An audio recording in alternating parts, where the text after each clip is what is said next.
So I'm not certain that I've ever been to this point before. This was called Fire Point, and the point is actually located about a mile inside of the park boundaries. We pulled out to it that evening, checked it out, and then I set up my cameras to do kind of a lapse through the evening.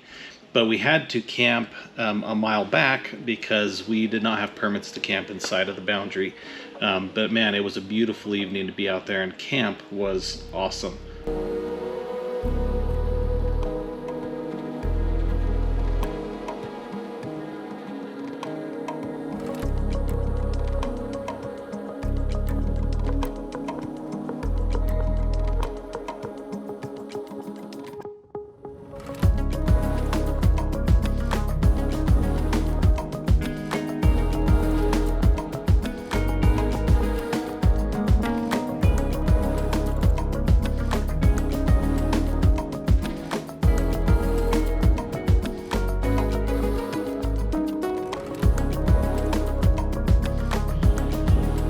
The next morning I woke up kind of early and I just couldn't resist the opportunity to hike out to that point and sit and just have some peace and quiet for a little while before I went back to camp. I really enjoyed the solitude of being out there on that point.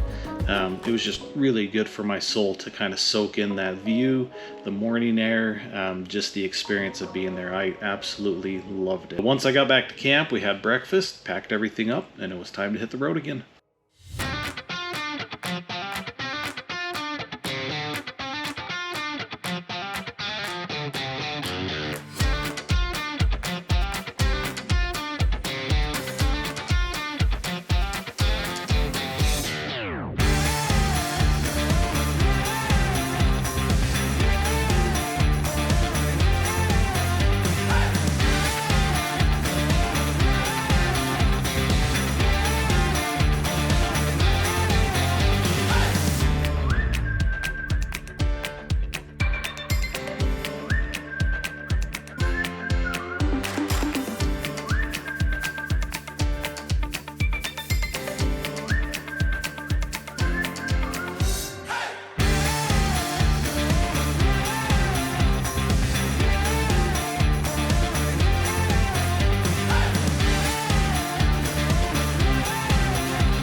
Coming up on Point Sublime, it was a really cool experience because it has been, I don't know how long it's been since I've been out there, but as soon as I started seeing like some of the road features and the scenery, it all came flooding back. The experience of being out there on Point Sublime and having a chance to camp out there as a kid too. As I was going through the history of the Land Cruiser, it was really cool because I found these photos of my dad and his parents, my grandpa and grandma, out there on a trip that he had taken them to Point Sublime. And as I visited with my mom, she said that was my dad's favorite point. And looking at this, you can understand why.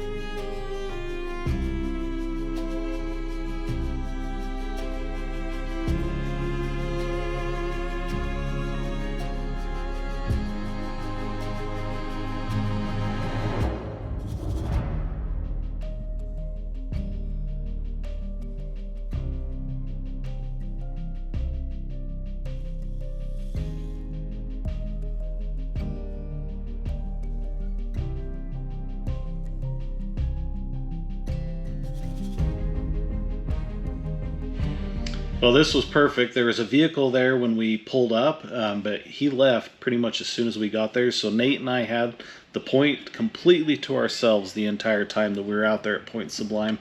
And we sat, we had lunch, we chatted, just soaked in the views. it was just really good to be out there with Nate to experience lunch out there, just to watch the clouds roll through. Yeah, I loved being out there on that point. But pretty soon it was time to load up and to head out again. We stopped.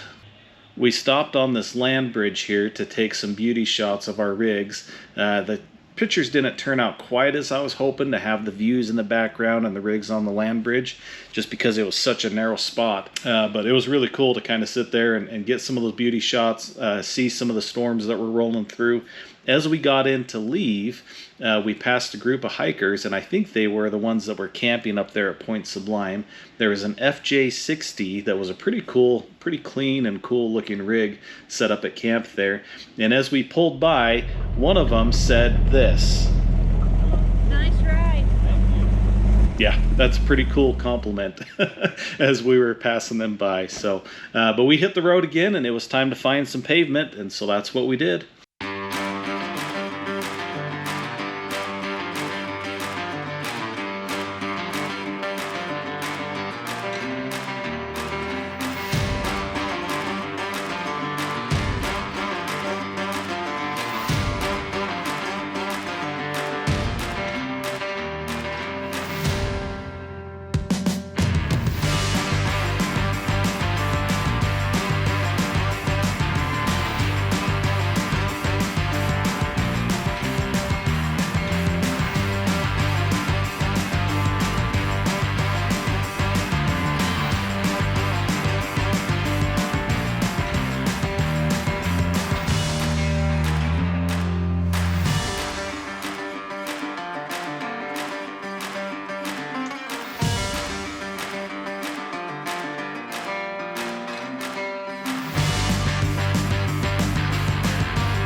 So I was just really impressed with how green everything was up in this area. It was like a rainforest. I think there had been so much moisture through the winter and then enough rain through the summer, that it was just green and luscious. The ferns were huge. But Nate kept seeing all these really cool mushrooms, and we had to stop and check them out. Yeah, they reminded me of the super mushroom from the Mario Brothers, like from Nintendo. They were just really cool, unique, just vibrant colors. They were really cool to check out.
Okay, well, we made it back. This is the aftermath.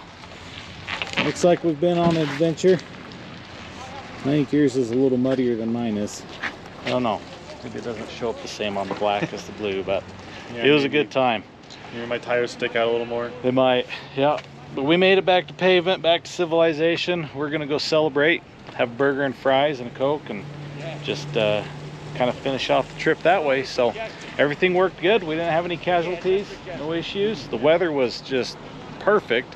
We thought we were gonna get poured on, but it was just spectacular. So anyways, that's it. Until next time, locking them in, grab a gear. I'll see you in the hills.